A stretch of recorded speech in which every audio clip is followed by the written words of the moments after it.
This is the Frat House Sports Show.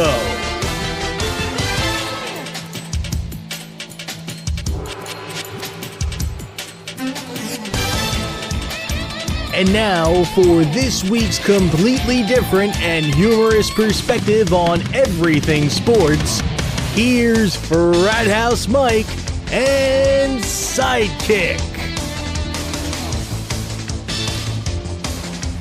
Alrighty, well, welcome back and thank you for joining us from a very, very wet, very soggy frat house here at Frat House Sports. I would love to start a show one of these weeks where we're not talking about the weather. Dear God, I mean, you needed a boat to get here tonight. It's ridiculous. Well, you don't have one? No, we don't. You got yours here? Yeah. I guess that's how you got it. I think I got it. Yeah, right. Well, we do have the full crew here, nonetheless, despite the fact we've had from anywhere from 2 to 4 inches of rain today. So we got the full crew here. Uncle Mark joining us via Skype. Gentlemen, as far as our top stories go for this week, well, there's only one of them. And in my opinion, I kind of felt that we had to spend a little bit of time on this because, well, as I pointed out, in my opinion, I think it's the biggest story that we've talked about here at Frat House Sports probably since the Penn State scandal way back in November of 2011. Craig Ferguson leaving the late night show? Big story? Yeah. That's the big story you're talking about, right? No, that's not the big story. Oh, I'm sorry. That's not the big story. Fine. Good luck, showboy. That's not the big story. You remember this one, though, right? You remember this big story. I don't want look at that picture. I don't want to remember that story. Hard to believe. That was 128 weeks ago. Yeah, more like thereabouts, 129 weeks. I'm sorry. I looked at that picture and I'm like, oh, my God. But here we go. Good luck. I kind of feel that. I made the comment pre-show, and I'm gonna throw it out there again. I think this might be just the biggest story. I think this might be the biggest story that we've talked about here on this show, probably since we've started. Certainly the biggest, I think, since the Penn State scandal in Week 10 of our actual production, and that is, look, I don't have to bring up, all of the lurid details of the circumstances that surrounded the Los Angeles Clippers this week and the owner, Donald Sterling, and some of the grotesque racial comments that he made apparently on tape and what have you that got released to TMZ and then ultimately were picked up by many, many other media outlets. Reaction was swift as the reports hit on late Friday into Saturday morning. Reaction was swift on Sunday. And then it just continued to kind of snowball. Corporate sponsors pulling out on the Clippers left and right. They lost a total of somewhere in the area of between 17 and 21 major corporate sponsors, excuse me, to the Clippers. Pressure being applied to the Clippers organization and to the NBA over the course of the past number of days by players, by fans, by the media, and of course, as I said, by those corporations and the advertising dollars. And God knows, we all know that that's what sports is all about ultimately in the end, are the dollars. Well, yesterday, new NBA Commissioner Adam Silver announced that Donald Sterling would be banned for life from any NBA activities. Additionally, he was fined $2.5 million. Sterling added that was the maximum allowed by him as a commissioner to levy against an owner by the Constitution of the NBA. My thinking was there that, in fact, had Sterling been permitted to probably levy a fine larger, it would have been. He called on Silver, ultimately then indicated that he would call on the owners, all 29 of the others, to ultimately rescind ownership of the Clippers from one Donald Sterling. Silver needs a 75% vote from the owners in order to remove ownership from Donald Sterling of the Clippers and then ultimately place it up for sale. All right, that's where we are today, and that's essentially what happened yesterday. I will start off by saying it this way. I suspected, and I even made the comment on a number of Facebook pages over the weekend when the story first broke, and I was shocked, and I was alarmed to hear the comments made by Donald Sterling. I could not believe that a man, particularly owning an NBA team, and as long as he has, to make the kind of statements that he did. But having heard them, I made the comment on a number of Facebook pages on Saturday that I felt that Sterling would be probably reprimanded, no doubtfully reprimanded, and suspended for 1 full season is what I expected. I did not expect the kind of, I guess, punishment that was handed down by Adam Silver yesterday. That's what makes this story, I think, probably one of the biggest, and I made the comment pre-show. We've never seen anything like this in our lifetime. We have seen owners coerced out. We saw Mark Schott coerced out in Cincinnati, but we have never seen a situation quite like this one. And so I'm going to just throw it out to everybody, and I made the comment pre-show as well. I made the comment in communications for you guys yesterday. Bring everything, bring it to the table, let's talk it out, let's sound it off. So what do you think, Sidekick? What's your read on all of this? And I guess maybe I'll start with, where I kind of stand with it, the punishment. You think it's right, or was it too firm? Well, no. I don't know if a lifetime ban necessarily is right, or, if there wasn't some sort of other intermediary, punishment. Obviously the fine, yes, he needed the fine. I'm a little, the forced sale of the Clippers, I'm a little bit hesitant about.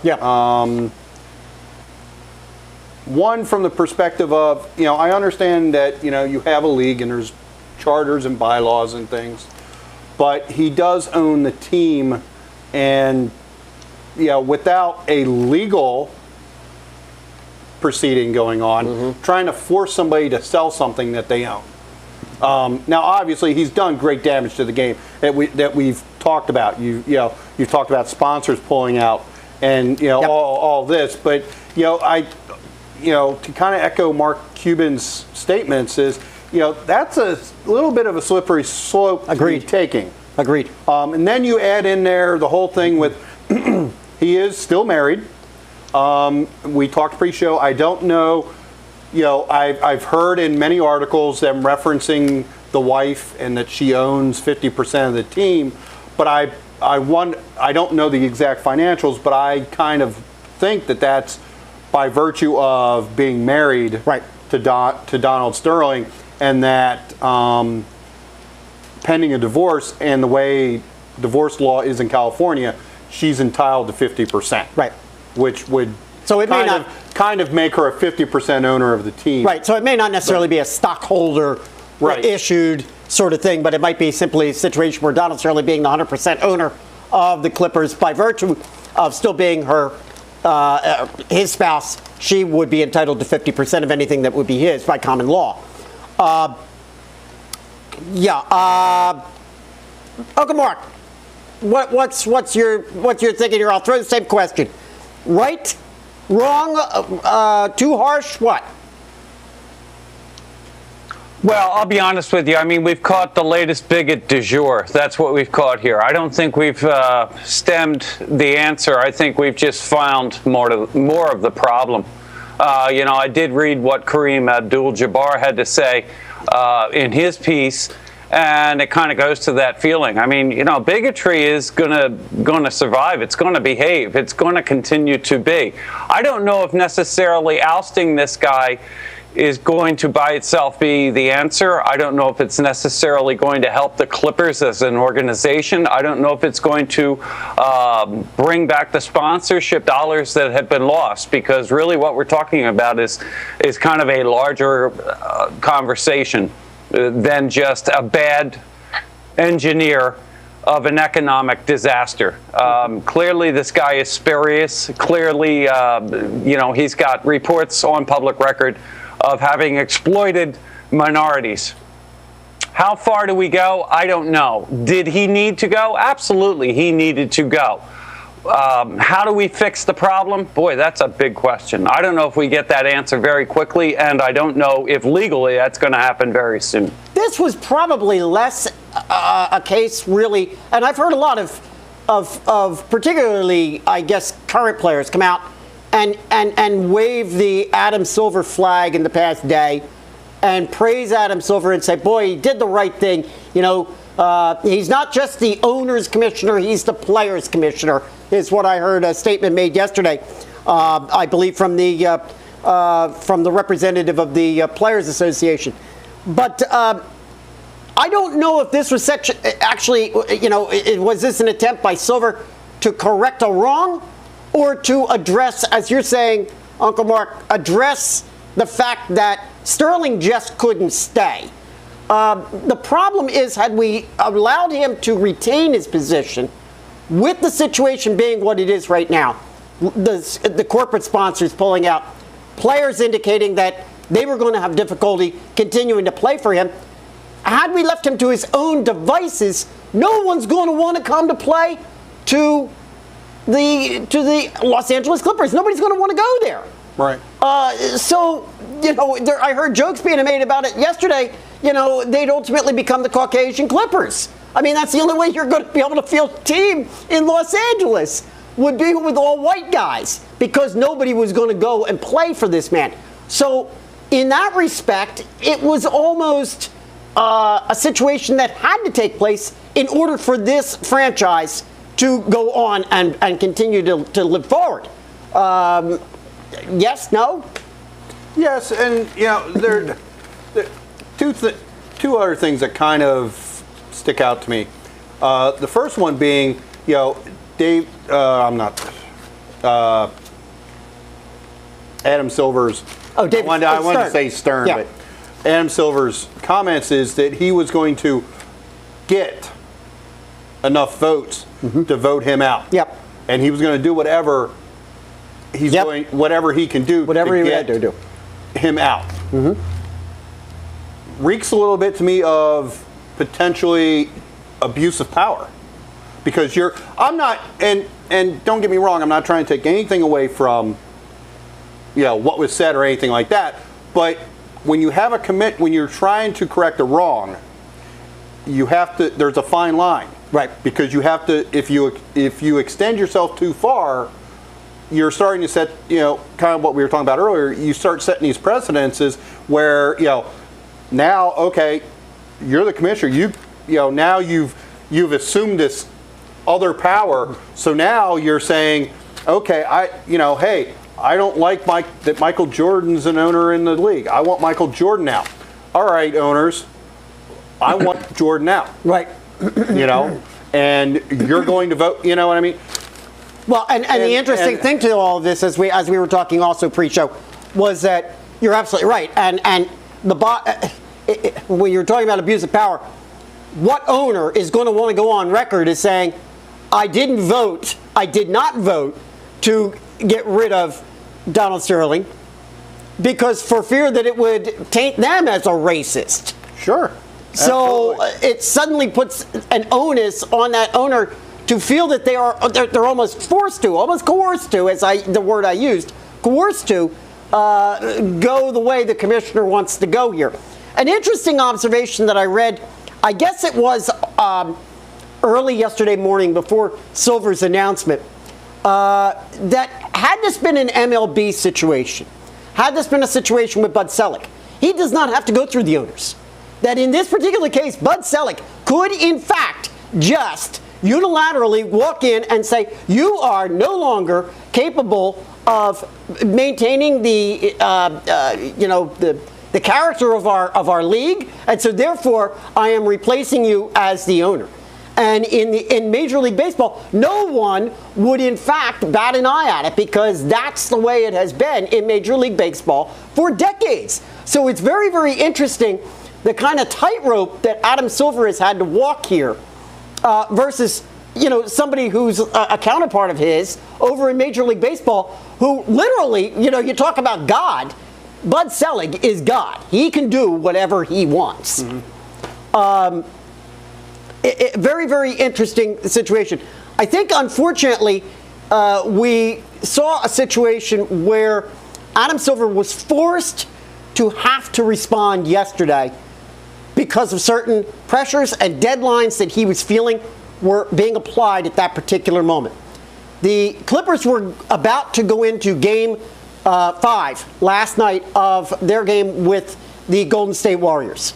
Apparently, unbeknownst to the fan bases, there had been rumors that, in fact, Golden State was planning on going through all of the pre-game warm-ups, go through the national anthem, get right up to the tip-off.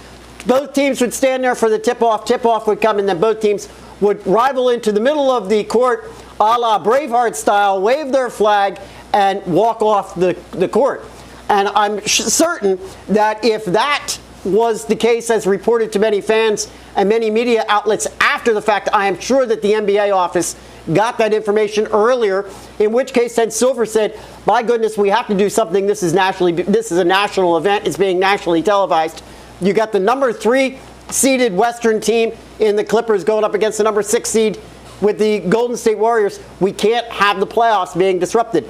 Other teams apparently had indicated as well that they would not continue on with their playoffs as well. So I think Silver was forced in many respects to have to come out and do something. I'll end the conversation with this one quick question. I asked it pre-show, and I'm going to ask it again real quick. I kind of thought that it would be a 1-year suspension.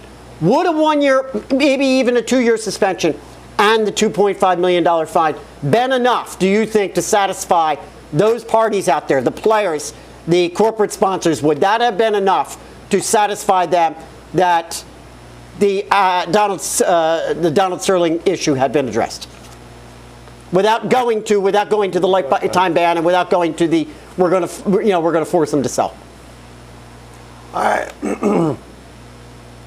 Given the history, I don't think that the 1-year suspension would have made nobody would have what's the word I'm looking for? Would have been content with a 1-year suspension. All right. I think people were taken aback by the lifetime ban. And as I said, earlier, I think somewhere in that middle would have satisfied people. And then you could have sat down and looked at the legality of trying to force this guy out of his ownership. Right.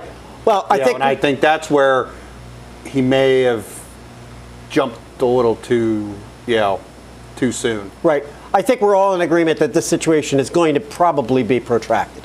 Oh, absolutely. This is going to get pulled into courts. Donald Sterling has so much as indicated through some of his counselors and advisors already up to this point that he has every intention of fighting it. The team's not for sale. It would be interesting to see what would happen if, in fact, he were to show up at Staples Arena. I don't know. I mean, what are they going to do? They're going to send security guards to go and remove him from the premises? I don't know. But this is going to become a protracted situation. One probably like we saw, and we were talking about it a little bit pre-show as well. One perhaps maybe like we saw with the Al Davis situation in the NFL. What's your recourse? Security removing him, additional fining, another $2.5 million. It could go on and on and on. All right. Anyhow, we felt we had to bring that one up, and hey, I think as it progresses, you're going to hear us talking a bit more about it. But let's move on, huh? That was our big story. Let's move over to the NHL. That's a big story. Big story. We are still in the first round of the playoffs. Well, you're in the first round of the playoffs. They're all got. Yeah, I'm home. You're not in the. I'm not in the playoffs anymore. But the first round will be over at the conclusion of this evening's activities. And that means, we got to bring in Uncle Mark for our weekly hat trick segment. And as I just pointed out, Uncle Mark, we got 3 series that are still active. All of them playing Game 7s this evening. In the East, we've got the Philadelphia Flyers played just last night actually, in their hometown in Wells Fargo Center, and tied that series up with the Rangers 3-3 last night, forcing a Game 7 this evening, which is going on back here behind me. We'll get an update on that in a moment. Sidekick's got the update. What do we got? Oh, we just went to a commercial. Oh, no. No, it's in the middle of the second period, and it's 1-0 Rangers. 1-0 Rangers. There you have it. Uncle Mark, what do you got on the East? Well, the Rangers hosting the Philadelphia is a surprising finale. Just to make it clear, Philadelphia has won the last 2 out of 3 Game 7s they've played. So I'm holding out hope still that while it's 1-0 right now, it might actually turn in their favor. Well, last night, Philly fans boarded the Wayne train to junction of Game 7. Yep. Simmons provided everything. He was production, he was attitude, he was the occasional face wash and defiance of the Rangers' early game tenacity. Mason was stonewall through the first 8-10 minutes of another Flyers slow start, and that might be the case tonight over your shoulder. It's something they really need to avoid at all costs tonight in Game 7 at the Garden. Mm-hmm. Some were saying that a Game 7 would have been a tough spot for the Flyers. I kind of thought, with the Flyers winning last night, that the momentum would have been in their favor going in. I guess maybe what we're seeing right now is it's kind of a wash, huh? These two teams really have been very, very equal. Yeah, I would agree. I mean, the same could be said for New York following their Game 5 win at home. That was a 4-1 victory and a pretty resounding victory. But beyond like 13 first-period shots last night against Mason, and did you see, by the way, Benoit Pouliot denied by the glove save? Yep. Oh, yeah. The Rangers really didn't carry it, and the ice eventually just seemed tilted the Flyers' way. This one comes down to basically for the Rangers, they got to beat the Flyers 5-on-5. They've got to win the puck battles. On special teams, the power play and the penalty kill, I really have to give Philly the nod. For the Flyers, they've got to continue to create traffic, open up the shooting lanes like they did in Game 6.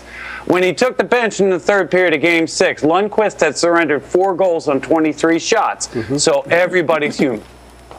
All right.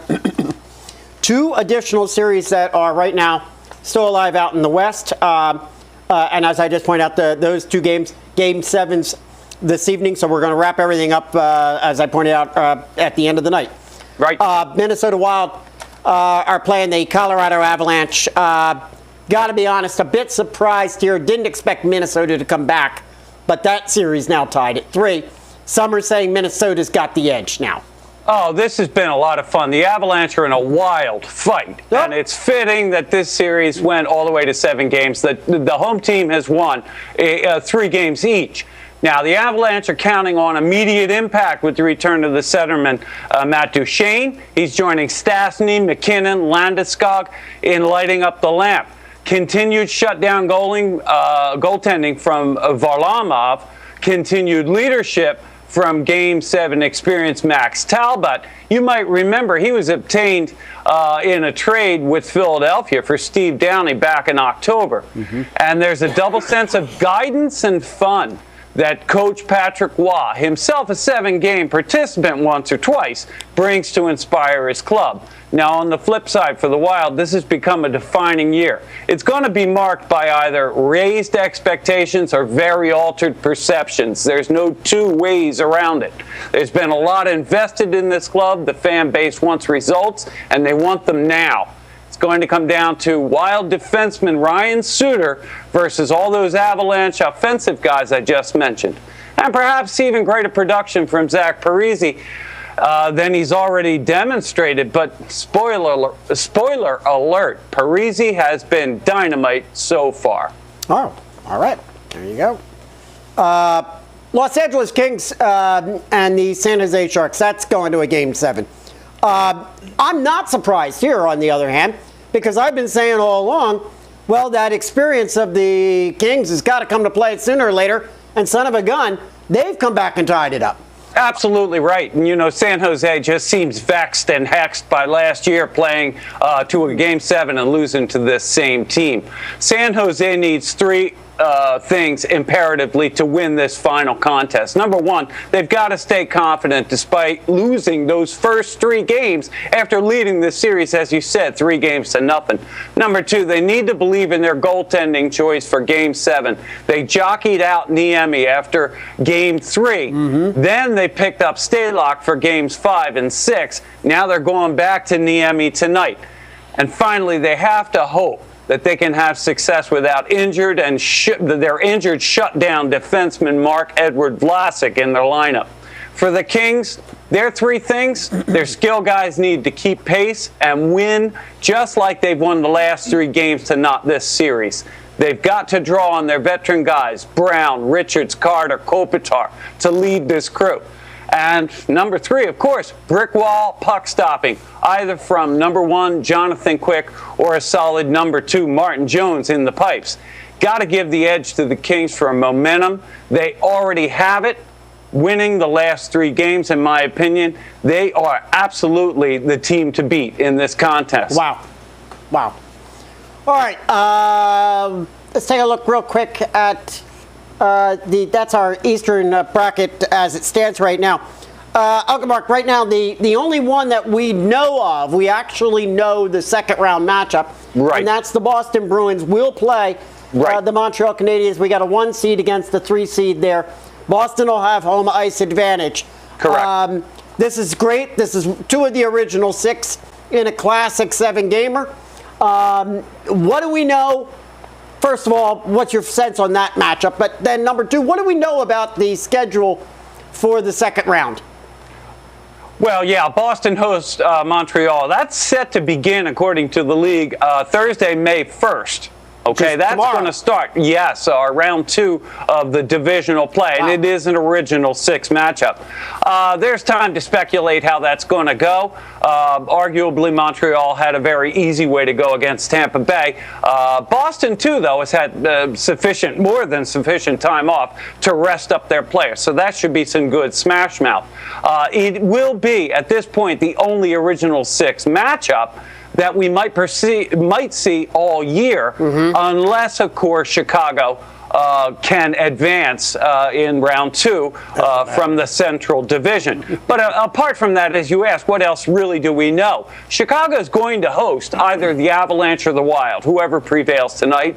Anaheim sits dormant. They're waiting to host either San Jose or LA in the West, or what I call the California Division.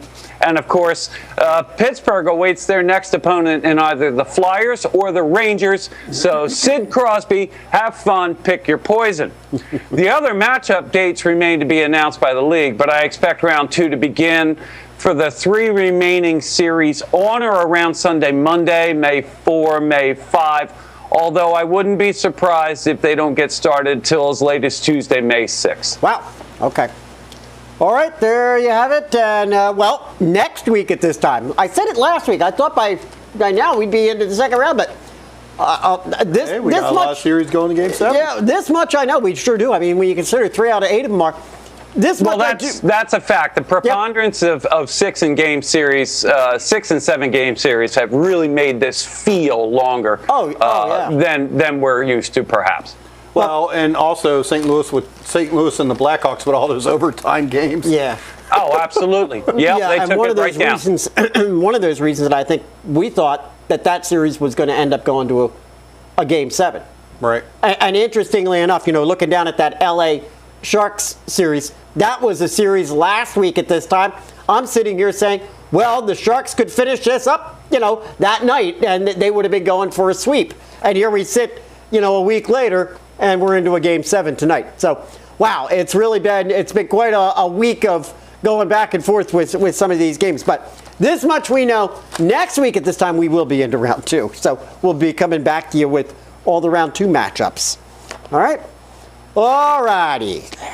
Let's get over to a little diamonds. Let's go talk diamonds and outdoors and baseball parks. It's time again for Frat House Mike's Screwball Stories. That's your problem. That's your problem. All right, and our baseball chat. Our baseball chat this week is brought to you by our friends over at CLW83. Our friends Jim and Carl. Get over there and check them out. I think in fact, Jim had asked if I could have jumped in this evening on their podcast, but well, where am I? Right here. This is where I want to be. I want to be here. No, I want to be here. It's awesome how far you've come. Thank you very much. All right. But let's start it off with screwy stories. All right. And we're going to kick it off with, let's go take a look at the Pittsburgh Pirates because you know something?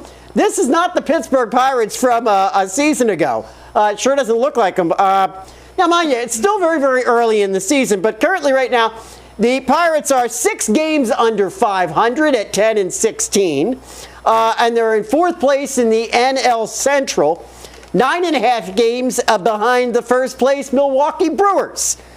And the team is, in my opinion, kind of epitomized by left fielder Starling Marte, who is currently on track to set a Major League Baseball record. All right, not an NL record, a Major League Baseball record for strikeouts. He currently right now has 37 strikeouts in 105 at-bats and is currently on pace to nail down an MLB record of 236 for the season. Is that the best you got, huh? Now, those are the Pirates that I know and remember and love. Those are the Pirates. Swing, batter, swing! I really thought, I thought that, but you know, they're in that division right now with Milwaukee. Who saw Milwaukee coming? We'll talk about that in a second. The drug dealer? Well, yeah, we're going to talk about him in a minute. But no, let's go touch on one of my favorite publications in the entire world, the New York Post. Such a classy publication they are, particularly when they turn on one of their own. New York Mets pitcher Bartolo Colon last week pitched a strong 7 innings against your Cardinals, leading his team to a 4-1 victory.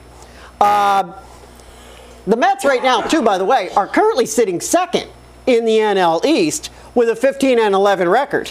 Colon has been so far this year. He's been a serviceable rotation pitcher. He's currently right now 2-3 on the year with a 4.50 ERA. And as I pointed out, he helped beat the Cardinals 4-1 the other night. His report from the New York Post came from Mike Puma, who next day put up a very, very unflattering article, complete with a full-page picture and a headline of a beefy cologne titled "Lard Ball." This is how we treat our own in New York. Now, you got to wonder whether Post editors will have Puma covering the Mets anytime soon.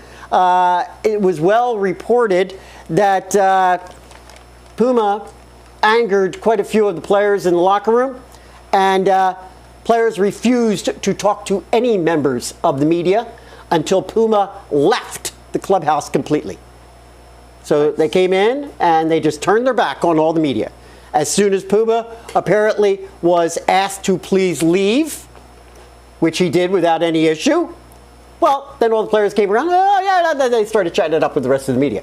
So he's been kind of cold-shouldered out.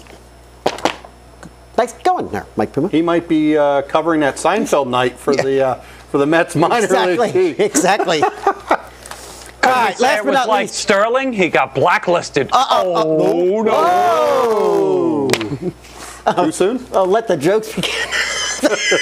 Yeah, too soon. All right, let's go talk about. Come on, to be honest, we have to have some. Yeah, a little bit of levity. A little bit of lightning. Let's go talk about that. That guy you were just referencing over there with the Brewers. Who's that reference? Listen, it's a long season. Major League Baseball is a long season, and I have a funny feeling that Ryan Braun is going to become one of our favorites early on in the season, and you'll probably continue to hear his name throughout the year as we So we had. Find every screw up this guy makes that we can bring to everybody's attention. So we had the Manny Watch. Exactly. The first year we had Manny Watch. That's right. Last year we had the Plague Watch. That's right. Is this year going to be the This Braun is the Braun-Watch. We're on the Braun-Watch.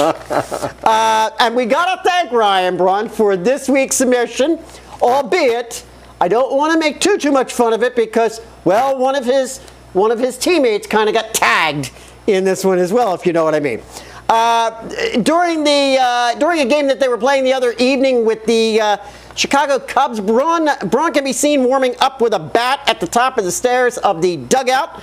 But instead of there he is. But instead of waiting for the on-deck circle, he's up at the top of the stairs, swinging his bat over his head a couple of times, and he nails his teammate Jean Segura in the side of the head with the bat. I haven't got a brain. Folks, I warn you. 9-year-olds know better. If you're watching this, I warn you.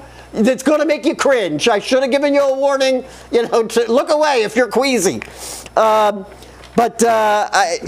it was apparently reported, Segura required several stitches, missed a couple of games in a row, but, mercifully came up negative on X-rays and MRIs that were done to indicate a fracture or a concussion. I'd say test this guy for PEDs. I was going to say, steroids will do that to you. Oh, man. Zing. Just the first of many on the Braun-Watch. All right, real quick, we're going to take a look. And look, it's early, folks, so we're just going to go around it real fast. Take a look at the AL standings.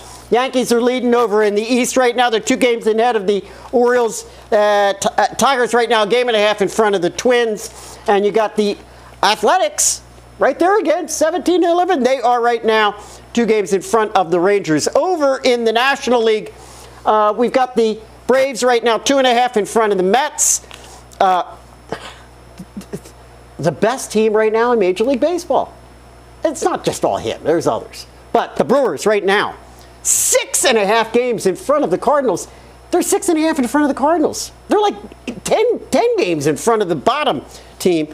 And you got the Giants right now, a half game in front of the Rockies. So the Brewers are drunk on success. The Brewers are. They're drunk on success. They might be drunk on steroids. Maybe. Yeah, all right. It's like I took the wrong week. Well, they call it a cocktail, don't they? Yeah, right, exactly. That's right. All right, there's our Major League Baseball chat for this week, report and chat. And that's brought to you by CLW83.com. All right, get over there and check our friends out over there. All right, let's go talk a little motorsports. How about that? A little bit of NASCAR. And that's brought to you. That's the sound we love. That's brought to you by our friends over at Herb FM Sports Radio, herbfm.com. All right? And many thanks to Chris and the folks down in Baltimore who are constantly replaying our shows right here. And, look forward to us. And, my gosh, if we miss one, they don't know what to do. We mess up all their programming. So, can't do that too often. We can't do that. So, but thanks to them. Check all their stuff out, and we'll be being rebroadcast again, I believe, tomorrow evening, and then always on Saturday afternoons at 3 o'clock. Ninth race of the season last week, and we actually did get an evening race in on Saturday evening on time. How nice. At Richmond International Raceway. And you know what was great? What's his name? Boyer. He did a nice spin out at Richmond once again. He took out, the pole position in a half a lap. That's right. Nice job. That's what 5-hour energy will do for you. An excellent driver. Yeah, I think it was a little early to be asking about the itches. I don't think they intended for it to happen there. But you're absolutely right. I forgot about that. Actually, it was the half point of the first lap. But getting to the winner, I guess we're now, gentlemen, in the cycle where we're going to begin to start to see the 2-time winners, huh? Because this past week, second race in a row. All right. Of course, we were separated by 1 week where we were off, but the second race in a row where we saw our second 2-time winner, Joey Logano, won it here at Richmond on Saturday evening. Joey Logano came in first. Jeff Gordon, starting at the 25th position, came in second. Kyle Busch with his third top 5 of the year came in third. Brad Keselowski, well, there's Penske again in the number 1 and the number 4 spot. Brad Keselowski came in 4th. Matt Kenseth came in 5th. Some of the side stories, well, Uncle Mark just brought up one. Some of the other side stories, though, that I made note of during the race. There's your Reed Sorensen. My lucky dog. Going up in flames. I think that was a brake issue, actually. We saw brake issues here at Richmond. And we continue to see, and I'm going to throw it out there real quick, we continue to see tire issues. And we've been seeing tire issues all season long. Any idea here? Has anybody read? I haven't heard anything. Anybody hearing anything from Goodyear? What is the deal with the tires this year? Bring back Hoosier. Hoosier Yeah, daddy? bring him back. I mean, you know, this is obviously, something's not right, it would seem to me, huh? Well, you know, Goodyear always pins it back on the teams. Absolutely. You know, they're saying messing it's with the tire camber. pressures. They're doing, right. You know, which in They're their saying defense it's could a completely tire pressure. possibly Yeah, be these guys are running hard, and they're you know, trying their own strategies. Oh, yeah, man. it's not our fault. Well, I don't know. I mean, we're continuing to see it. It just seems to me that there's got to be something more there than meets the eye, and I'm sure somebody's talking about it. The other thing we saw, though, at the end of Richmond, as we do frequently, tempers flaring.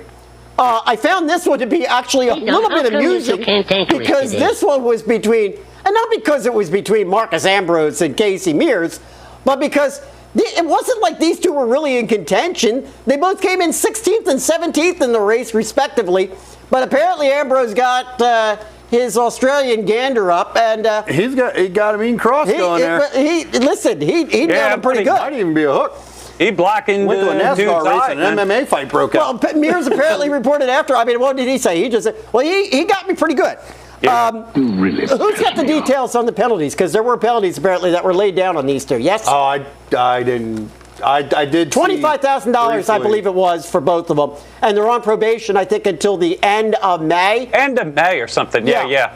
What happened to letting the boys be boys? Yeah, exactly. That's kind of where I was. That was the question that was put out there. I agree. Yeah. I kind of looked at it. I was like, oh, come on. You know. Yeah, because they said. I didn't see a big deal with it. There was somebody else that was. I forget who it was. Okay, maybe call them in the holler and say, you know, guys. Okay. Yeah, right. All right, let's keep it down. We don't let this transfer to next week, or I don't want to see you guys 2 races from now beating and banging on each other and brawling, and you guys got hot at each other. You had your little fisticuffs, right? Your little passy game. Now calm down, all right? Yeah, I mean, this wasn't a major one like we've seen from Tony Stewart, where he stands out there on the track and fires his helmet. Yeah. I mean, where it's out there for everybody to see. This was barely even noticeable by the cameras, and in fact, you can see from the picture that we got, it's so darn grainy that it was just really an errant camera that happened to catch it. But to me, and again, like I said, the other thing too, it's not like these guys were fighting for first, second, or they were fighting for a top 5 spot. It was 16 and 17, for God's sake. All right. Well, anyhow. All right, but let's go take a look real quick at the leaderboard. And again, we've updated it so it's properly reflecting wins first, points second. Logano now solidly in first, well, at least for this week, anyhow. Takes over a solid first position there on the leaderboard. Kevin Harvick immediately under 2 at the second with his 2 wins, and then your 1 winners underneath Edwards, Busch, and Earnhardt in that order in the top 5. Real quick question for both of you as well. Are we now getting to the point where the pressure is going to be placed on the single winner drivers to feel that they have to win their second? Sure. I mean, everybody's been saying all you're going to need is one to get in. Right, and maybe right now the pressure isn't real hard, but they're going to start feeling it soon if you get more single race winners. Right. Yeah, I don't think the multiple guys. I think the doubles though would. No, I don't think the multiples right now are going to put too much pressure until you get some more single winners. You know what I mean? Because what'll happen, I'm sure Kevin Harvick's probably going to get another win. You're going to get some of these guys that are going to get like we saw last year with Matt Kenseth. Right. You know, you're going to see some more of these guys get more, you know, a couple more wins.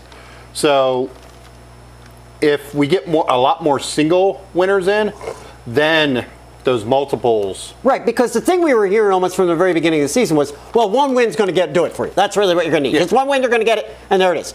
But I'm just wondering, I mean, now is Carl Edwards, is Dale Jr., is he starting to feel, well, I better get that second one because, you know, I got to keep up in the top there because otherwise I'm going to start moving. You know, I'm just wondering, with more and more twos, it would seem to me it's going to put more pressure on the guys that have the ones. Well, it does. It will, but there has to be more single winners because basically the criteria was first it's your you stack by wins. Right. So, you know, down the line. But if you don't have the 12 or 14, I forget what. It's 16, if you don't have I was going to say, you got to fill the field. The rest of the field is by points. Right. So until you get 16 winner, you know, until you get that 17th winner, I don't really think there's a lot of pressure. All right, I got you. Okay. And listen, Talladega's coming up. This is a crapshoot, Talladega. Yep. So you got to throw this to a driver you don't expect this week. That could be Ryan Newman's week. Right. This could be Paul Menard's week. This could be a Michael Waltrip. This could be Vickers' week. Yep. I mean, you're going to see somebody that maybe nobody is really expecting as a favorite or at least a multiple winner to pull one in. That helps fill the field because I agree with Sidekick. You really need that field of 16 filled up. And then the pressure starts to mount with your multiple winners. Now, if somebody explodes out of this, if Harvick puts together, let's say, 2 more wins over the next 8 races and takes a clear and defining lead, then you're going to see a lot of impetus to really get going. And you know, Dale and some of these other single winners are going to want to jump in and say, hey, I'm in it. I'm in it to win it. All right. See, where the pressure is right now are the Carl Edwards and the other guys that are sitting at the top of the roster with no wins. Mm-hmm. Right. You know, or not Carl Edwards, I'm sorry. Some of these other guys that don't have any wins. Who got the points. Well, hey, have we forgotten about Jimmy Johnson? Yeah. Let's get it straight. Where's Jimmy Johnson been? Exactly. He's only leading in points. Well, that's last year. Sorry, Jimmy. Right. He's got to get on board. He needs 1 win. He probably needs 2 right away to establish credibility as you know, hey, I'm going to be 7-time. Right. Well, I'm mentioning Uncle Mark that, you know, hey, Talladega's coming. That's perfect cue and segue to move over to that. Talladega this weekend. Sunday, 1 o'clock. Hopefully we get a race in. Hopefully the weather's good and there won't be any delays. Because, my gosh, they're reporting all over the place. I put up the report today. Ratings are down on television. I come back very simple. Well, you know, no wonder the ratings are down. We haven't been able to keep to a regular schedule. I mean, if the regular schedule had been there, the ratings would be better. Yeah. But, hey, it is Talladega and crapshoot. So where are we going with our picks for this week there, Sidekick? Well, you can do the picks. Mark could do the picks. Anybody can do it. You know, just take a dart, throw it at a dartboard and pick 5 Mike names. is doing as long the as it picks fits in this $100. So that's what you did right before you came in today? Right before you got in the boat to get over here? No, I do have some educated. Okay, all right. Some educated guesses. All right. But like we've said, you know, this is our 3rd year doing NASCAR. We've said it before. You know, Talladega. You know, you can lose your whole roster in one. You know, in the big one. Yep. And you're at the bottom of the list. So you know, be prepared that when you think, oh, I've got it nailed. Yeah. No. So, okay, so here we go. We're going to go into our roster with some educated guesses. So we're going to put Jimmy Johnson up there, okay. 2750. He's a 2-time winner at Talladega. Always runs well. You can't talk about restrictor plate and not put Junior on your list. I mean, come on, the guy's middle name is restrictor plate. 2725. We could even see, going back here real quick, we could see Junior join the 2-time club this weekend. Kevin Harvick, 2675. He's my roll of the dice pick. He's won here, but he's hot and he's cold. So, you know, and given that it's a, you know, crapshoot anyway. Why not put Kevin Harvick? He seems to be having a good year. Yeah. You know, he's kind of, you know, Junior's been having that good year. So, you know, same with Kevin Harvick. And then, of course, we're filling out the roster at this point. We're going to throw Landon Castle in for $775. And I'm still kicking that dead horse. Reed Sorensen, my lucky dog, $675. Still the best value. Even with that fire last week, he's still the best value. I'm telling you, man. And Landon Castle, nothing for nothing. Landon Castle is a very good value too. $750, Absolutely. I think you said he was. Yep. And the guy's just under 200 fantasy points. He's done okay. Yep. All right, talking fantasy. There's our league fantasy, Frat House Sports Fantasy League standings. And notice who's up at number 1. Yep. Took what, 9 weeks, but boom. And as well it should be. I mean, listen, let's get it straight. The guy doing the analysis should be number 1. If you were down here at number 10, we'd all be poking fun at you. Yeah. No, but there you are at number 1. It's funny though that I'm the actual the 2-time champ or whatever I am. You've lost count. Here, I know you've lost count, Jimmy. Yeah.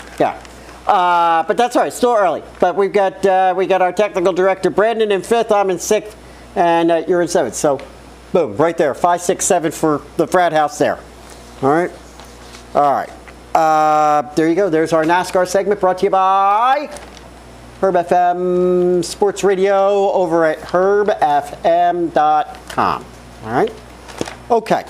We want to close it out, but before we do that, we're going to bring in our technical director, Brandon, our voice of God here. He had his own 5 minutes outside it's selling. Yeah, yes, we were talking about God before. You shall sell your franchise. He had his own Frat House, 5 minutes outside the Frat House moment last Saturday.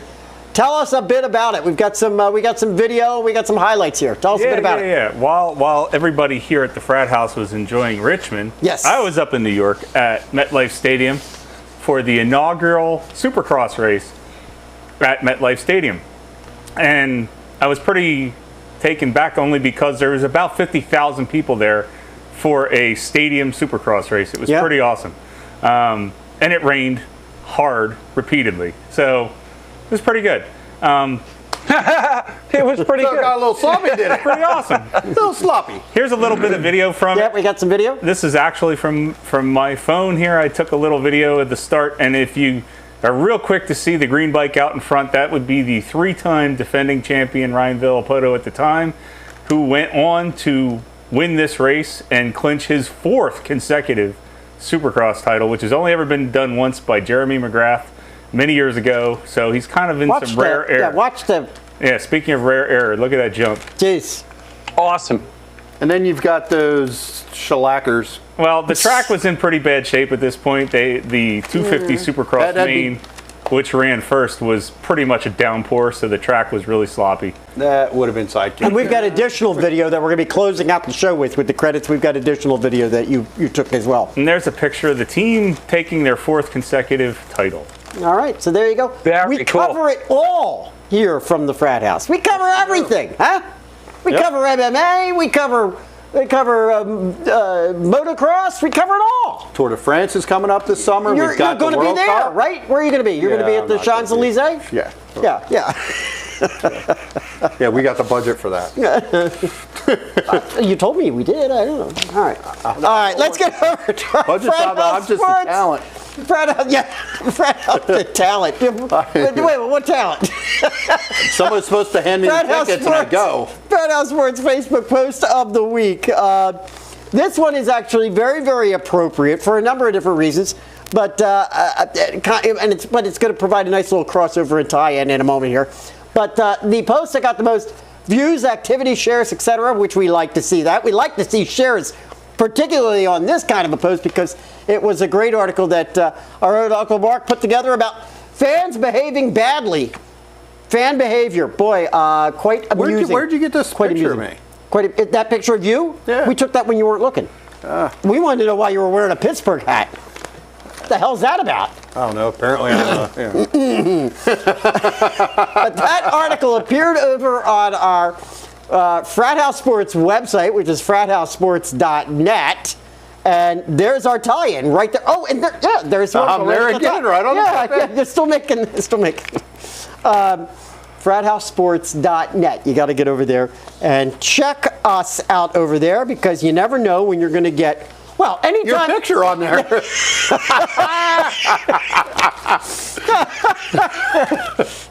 Oh gosh. I was going to say, you never know when you're going to get a good article, but no, anytime there is an article put up, you can bet it's going to be good.